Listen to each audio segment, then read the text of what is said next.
This is my Persistence of Vision project.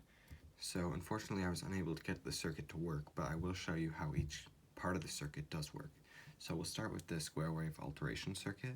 So what that does is it receives a square wave from here and amplifies it, because unfortunately these digital pins don't have enough power by themselves to power this 14 segment display.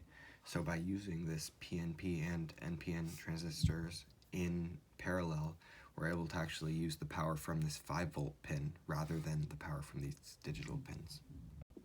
So the next part of the circuit is the 5995 shift registers. So this receives the clock signal, the latch, and the data.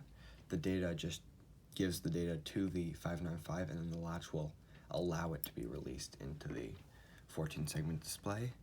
So both the clock and the latch are wired in parallel, but the data pin is wired by the overflow of the first 595 goes into the second 595, because the least significant digits will first go into this one, and then the most significant digits will go into this 595, because in the software it says that the least significant digits should be first, and then it's the most significant digits.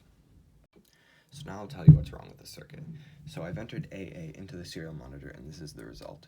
Now clearly this is not displaying AA, and this is because it's unable to associate the letter A that's being entered with the pattern that I've supplied it with in the segment map. Now it does supply a pattern, because if I enter BB, it'll come up with a different combination of 14 segments that it thinks is representing B. Unfortunately, that is not what we see as B, but that's what the computer thinks should be entered when B is entered into the serial monitor.